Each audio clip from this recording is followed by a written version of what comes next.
Claude Issiard, bonjour. Vous êtes journaliste, vous êtes présentateur de l'émission Couleur Tropicale sur RFI, émission diffusée tous les soirs à 22h10 du lundi au vendredi. 22h10, c'est heure de Paris. La semaine dernière, ici même, et dans votre radio, j'imagine, à la fois RFI et à Tropic FM, vous avez parlé de ce qui s'est passé et du reportage de CNN sur la vente d'esclaves au Libye. Je dis bien une vente d'esclaves, hein, n'ayons pas peur des mots.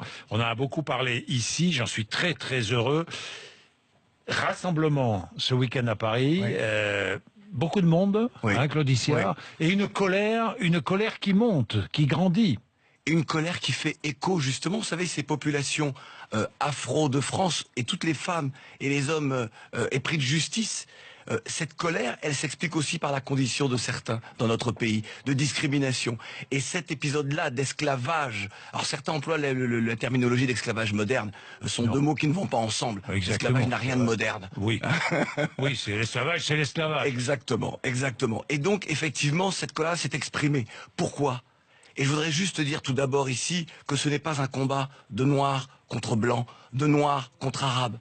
Ce sont des femmes et des hommes qui ont décidé que l'injustice ne pouvait plus perdurer. Nous sommes là face à des crimes contre l'humanité. Et notre monde s'est doté de lois, de règles pour punir cela.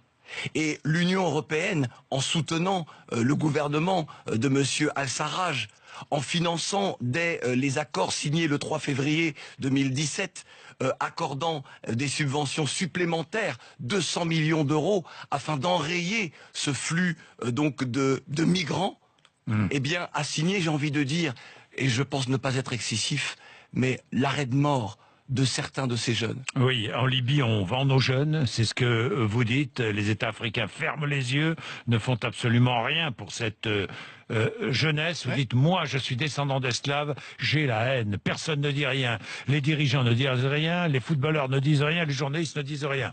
C'est pas totalement vrai. Mais enfin, bon. Je ne parlais pas des journalistes ici. Je parlais des journalistes en Afrique. Oui, les journalistes en Afrique, oui, les journalistes en Afrique, c'est vrai, ne disent pas grand-chose. Non. Alors, le vice-premier ministre du gouvernement libyen d'union nationale annonce l'ouverture d'une enquête sur les cas d'esclavage, sur ces cas d'esclavage. Écoutez, on est dans une forme d'hypocrisie. Oui. Tout le monde sait, et depuis bien longtemps, moi vous savez, sur RFI ou ailleurs, je dénonce ce qui est commis, les crimes perpétrés contre ces jeunes-là. On voit ces bateaux donc traverser celles et ceux qui malheureusement périssent en mer, mais nous savons que les milices, que les groupes armés, et cela depuis la chute de Kadhafi, tuent les jeunes africains d'Afrique subsaharienne dans le désert. Oui, cela fait plusieurs années que l'on entend parler de trafic d'êtres humains, donc si évidemment en Libye. Donc si vous voulez diligenter une enquête pour savoir si, tout le monde sait. Et les autorités libyennes savent. Mais pourquoi est-ce qu'on ferme les yeux? Parce qu'on ne veut pas de ces réfugiés chez nous?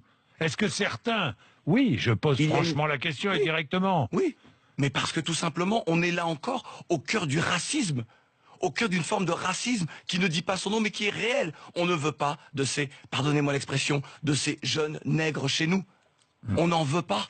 On oublie, nous, l'Europe, comment ont été occupées les terres des Amériques. Génocide des peuples autochtones, déportation des Africains, comment ont été peuplées les terres d'Australie, de Nouvelle-Zélande, de Tasmanie. C'est bien par des colons européens, partis, alors je parle du Mayflower, mais partis parce qu'ils étaient pauvres, pour essayer d'avoir une vie meilleure. Ces jeunes Africains, courageux, déterminés, ne souhaitent qu'une chose, avoir une vie meilleure, parce que la situation de leur pays, il y a une responsabilité partagée.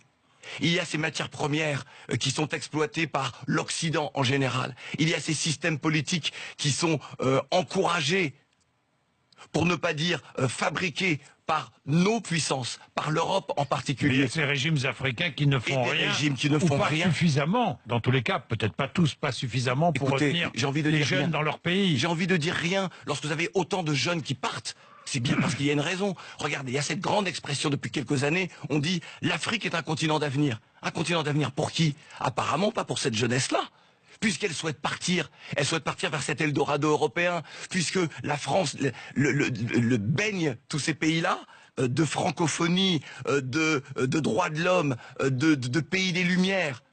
Ce sont des pays francophones, et ce sont des pays francophones d'où partent la majorité de ces jeunes. Il y a bien un problème, il y a une responsabilité de la France, et puis il y a une responsabilité coupable de l'Europe. Vous avez organisé le rassemblement de ce week-end. Est-ce que d'autres rassemblements sont prévus, Claude Issler? Oui, mais même au-delà de ça, d'autres rassemblements sont prévus. Au moment où nous parlons, aujourd'hui, Oui. à Dakar, à Conakry, à Yaoundé, à Abidjan, Oui.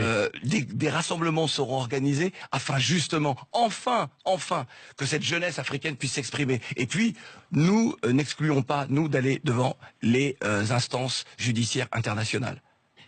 Parce que la responsabilité de l'Europe dans cette question-là, qui a financé, savait ce qui allait se passer. Parce que tout le monde sait ce qui se passe depuis longtemps, eh bien, il n'est pas exclu, eh bien, que nous ne demandions pas devant les instances, encore une fois, internationales, avec les Nations Unies, bien que des sanctions soient prises, en tout cas, que l'on pose la question parce que nous sommes là, encore une fois, je le répète, face à des crimes contre l'humanité. Merci.